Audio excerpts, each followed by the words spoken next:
กินข้าวสามัคคีเด้อแบบนี้เด้อแล้วเรียบร้อยแล้วได้เดี๋ยวเพิ่นสิขึ้นไปเฮ็ดเวทอยู่ทางเทิงเด้อพ่อแม่พี่น้องเด้อนี่เนาะนี่เกินเพิ่นเคยสิสำเร็จแล้วเนาะติดตามตอนต่อไป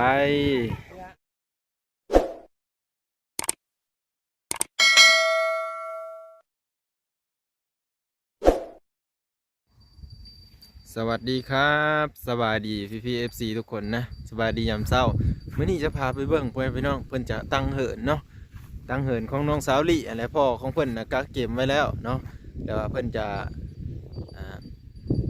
หย่อเสาหรือว่าตั้งเสาในมือนี้บ้างจะพาเอฟซีพ่อแม่พี่น้องไปรับชมและติดตามเมื่อกันว่าชาวบ้านนี่หลายคนบ่ที่มาซอยงานเนาะเฮาก็จะหลายคนไปซอยงานก็จะมีน้องแน่ไปพ่อแม่พี่น้องกับน้องสาวลอยกับน้องสาวลี่เพิ่นก็จะไปเฮ็ดอยู่เฮ็ดกินในตอนเช้าๆเนี่ยเพิ่นไปแล้วเนาะเพิ่นไปแล้วเฮาหากะเอางูออกทีนึงนี่แล้วก็จะได้ไปตามหลังพ่อแม่พี่น้องไปท่าติดตามเมืองกันเด้อว่าจะเป็นแนวเลยเนาะมื้อนี้ก็อยู่ทงไห้ทงนาคือเก่าแล้วพ่อแม่พี่น้องพักขะแยงหลายเนาะไปตาสะอ่อนพ่อแม่พี่น้องมาเบิ่งนำกันเนาะอันนี้จะเป็นต้นพักขะแยงหมดเลยเด้อพ่อแม่พี่น้องเด้อนี่แม่นเมิดพูนะพูเต็มไปหมดผักขะแยงแก่แล้วพ่อแม่พี่น้องเนาะอันนี้คือผักขะแยงเอ้าเดี๋ยวไปติดตามเมืองนำกันในตอนที่เพิ่นยกเหินยอเหินนำกันอยู่กลางเนื้อก็ได้แสดงว่ามีบอลปั้นนั่นนี่เนาะมีบอลปั้นแล้วนี่ไปเปิดก่อนของเพิ่นนะไม่ธรรมดาเปิดแล้วเรียบร้อยเขากินงัวนำปลาเทาบนตัวหนึ่งเลยเอาเลยปลาเทาเลี้ยงงัวอีกปลาเทาเพิ่นได้เนาะตะปูจะยาวได้นี่มาหอดเถินเพิ่นอะไรเขาถ้าเกิ้งจัดการได้แบบนี้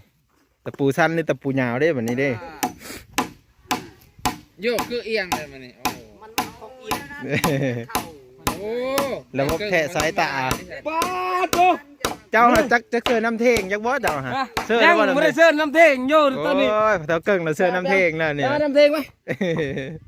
ไรยกไปนี่ยกเฮ้ยจับตะปูมาหอดเด้อพี่น้องเพิ่นก็สิได้ยกเพิ่นยกแล้วนี่แต่เช้านี่พวกเพิ่นเอาไป3วีน่ะเนาะตัวนี้หันเพิ่นสิเอาไปเป็นวีที่4เนาะก็คือเกาเสาพี่น้องตอนนี้ก็คือเฮามาแล้วก็ไปเก็บภาพบรรยากาศให้เบิ่งเด้อพี่น้องเด้อ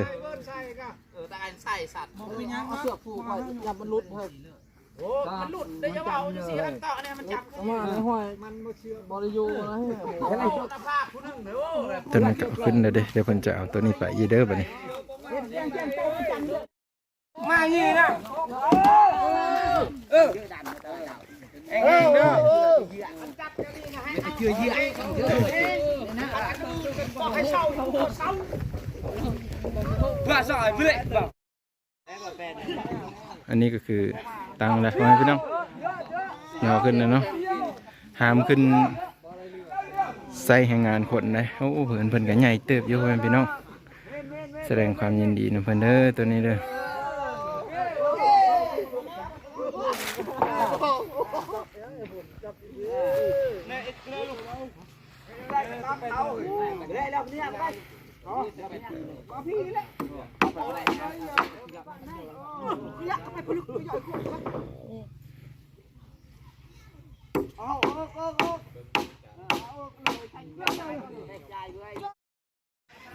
มาคือตัวพี่จะเป็นแม่โคเด้อทางพี่เด้อพี่น้องเด้อแม่โคกำลังเฮ็ดอยู่เฮ็ดกินอยู่ทางนี้เนาะ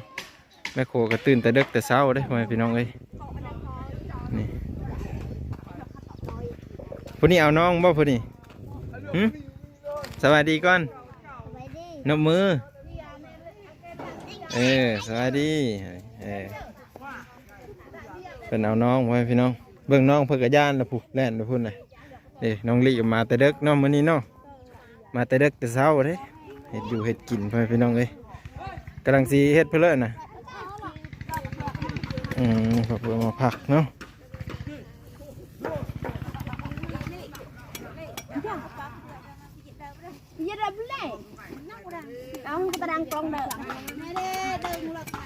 กำลังเฮ็ดอยู่เฮ็ดกินอยู่ ได้ทำมาติดตามตอนต่อไปเด้อพี่น้องเลยสำเร็จแล้วนะพี่น้องสำเร็จเสร็จสิ้นยอมเรียบร้อยแล้วตอนนี้ก็คืออยู่ทางข้างนี้ก็จะเป็นน้องสะนี่ป่ะลงวันนี้ปล่อยเป็ดปล่อยนี่ไว้เลยเนาะสะอาดงามตาไล่พอไปเนาะแล้วก็ทางพุ่นก็จะมีหน้าบ้านพร้อมเนาะติดตามเบิ่งตอนต่อไปทางเขาน้องๆเพิ่นก็ยังเฮ็ดกินกับข้าวน้าสาวเพิ่นและเพิ่นก็ปลุกตูบอยู่ก่อนพอไปเนาะเพิ่นเฮ็ดตูบอยู่เฮ็ดตูบไว้นอนก่อนเนาะ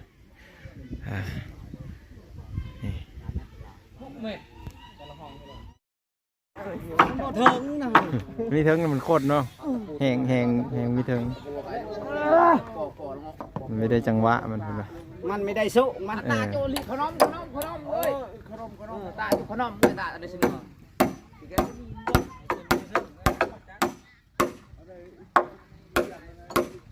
อย่างอะไรคือตาขนมเล็กไปก็แล้วได้สร้างปลาหนวดเดี่ยวกุ้งขอบคุณติสลามเฮงกองแท้แล้ว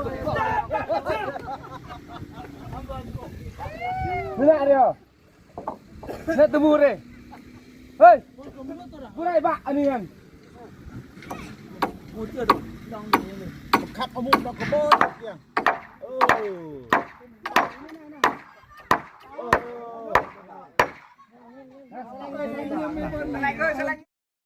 ขั้นตอนนี้ก็ได้ยกขึ้นมาแล้วก็เสือขอสองแล้วได้พ่อแม่พี่น้องเนาะเสือขอสองเรียบร้อยแล้วเด้เพิ่นก็สิได้ต่ออันเสืออันไม้ต่อไปนี่ข้อหนึ่งนี่บ่วันนี้เนาะแล้วก็กำลังแทะกำลังสิตัดกันอยู่นี่เนาะไม้ต่อข้อตาเพิ่นก็เกี่ยมไว้แล้วเนาะนี่เดี๋ยวเพิ่นสิเอาขึ้นแล้วเพิ่นสิบ้ามันแล้วก็หย่อขึ้นมาต่อเลย FC ทุกคนทุกท่านเฮาก็รอติดตามเบิ่งนำกันเนาะอันนี้เพิ่นเสือไม้ทั้งเถิงเลยได้พี่น้องเนาะไม้ข้างเถิงเลยเห็นบ่สิได้เป็นหูเป็นห้างแล้ววันนี้เนาะเพิ่นกับเผาลิงเผาเฮ็ดซอยกันพ่อพี่น้องเอ้ยเนาะผู้เฒ่าผู้แก่เพิ่นก็มาแนะนำบอกกันมันบ้านเมืองเนาะบ้านนี้ก็30หลังคาเฮิรนบ่ได้หลายดอกเนาะแล้วก็31ทั้งหลังคาที่จะกำลังสร้างขึ้นมานี่แหละซอยกันผู้เมือเนี่ยก็มีผู้อยู่เนี่ยก็มีพ่อพี่น้องทางแม่โคกำลังเฮ็ดอยู่เฮ็ดกินอยู่ทางนั้นก็ได้เพิ่นก็อยู่ตู้นี่แหละตู้เพิ่นอยู่ก็ได้พอได้บังลมมันอุ้ยมากันเป็นสวัสดิ์หลาย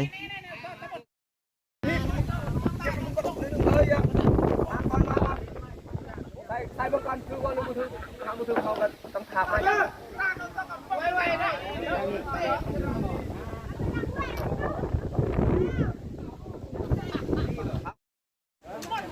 ดีเฮ็ดเพื่อนั่นน่ะแม่โคเพิ่นกำลังจัดการอยู่เนี่ยกำลังแต่งพาแน่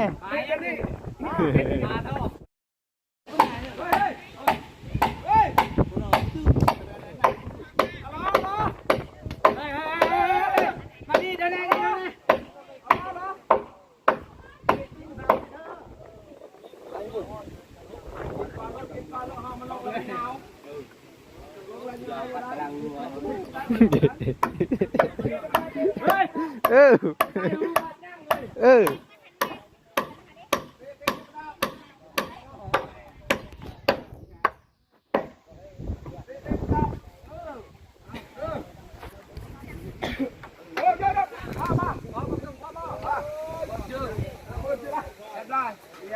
อยู่เทิงพ่อพี่น้องเอ้ยเด็กเกิดสิแล้วแหละอ้าวตั้งกระทบกึ่งก็สร้างนุชบ่าวฮิปเพิ่นมาซอยกันอยู่เทิงดิทั้งลุ่มเพิ่นก็อยู่เต็มกันอยู่เพิ่นนะ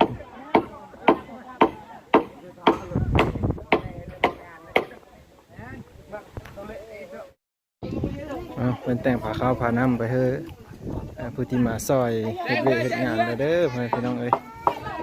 น้องสาวเพิ่นก็มา2 คนเนาะ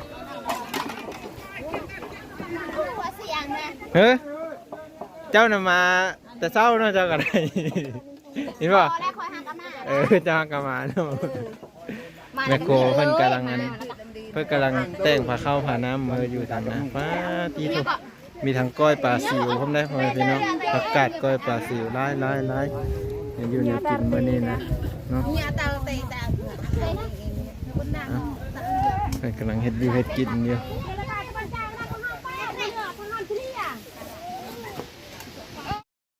mua cha luôn tao cô này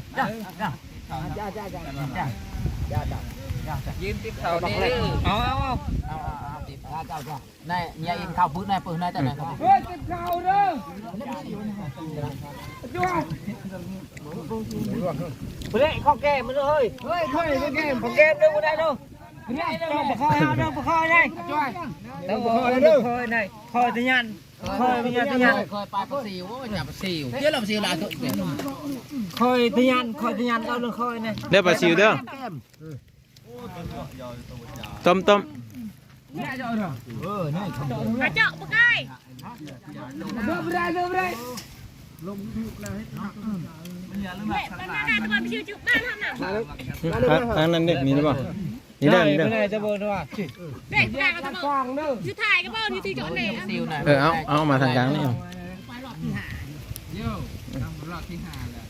này còn kìa chan Kalek cụ ไม่เป็นไร cụ บ่วงยังไม่มีเด้อ nào rằng เป็นอะไร ơi buông ổng cái nước ôn như bắt tao hổm nhỉ bắt tao ngắn rồi ao buồn buồn ham ta nhị được anh nhi nhà nó cha nó nặng lư này anh nhi anh đứa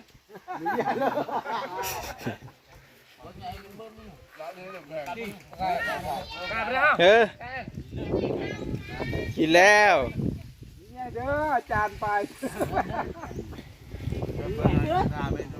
ไม่โคนี่กินน้ำลังบ่เพิ่นเฮิ่นผู้มาเฮ็ดเวยผู้มาซอยเวยกินก้อนเพิ่นน่ะกินแล้วข้าวน่ะหมอน้อยก็ไม่กินข้าว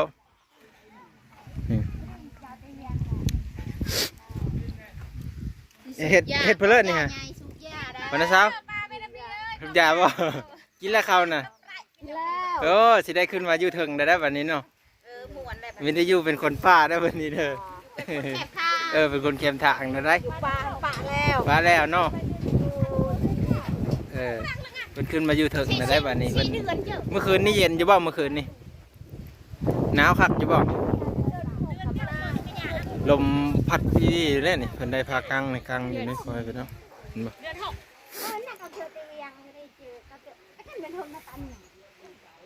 เดือน 6 เดือน 7 เดือน 8 เดือน 9 เดือน 11กินข้าววันนี้ฮะ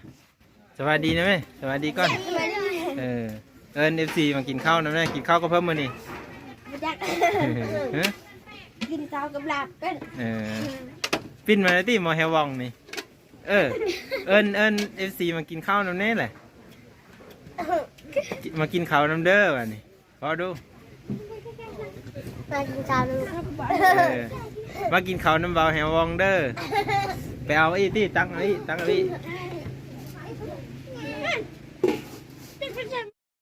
กินข้าวสามัคคีเด้อแบบนี้เด้อแล้วเรียบร้อยแล้วได้เดี๋ยวเพิ่นสิขึ้นไปเฮ็ดเวทอยู่ทางเทิงเด้อพ่อแม่พี่น้องเด้อนี่เนาะนี่เพิ่นเคยสิสำเร็จแล้วเนาะติดตามตอนต่อไปพ่อแม่พี่น้องเดี๋ยวเพิ่นจะขึ้นไปเฮ็ดโครงห้างในตอนต่อไปเฮ็ดหลังขามันยังกะถ้าติดตามเบิ่งนำกันนี่เนาะบาบางจะมารีวิวแล้วก็อัปเดตให้ FC ได้เบิ่งได้ชมนำกันเนาะอันนี้ก็คือเป็นมือที่ว่าตั้งเสาเนาะตั้งเสาแล้วก็กินข้าวกินน้ำเพื่อเลยแล้วก็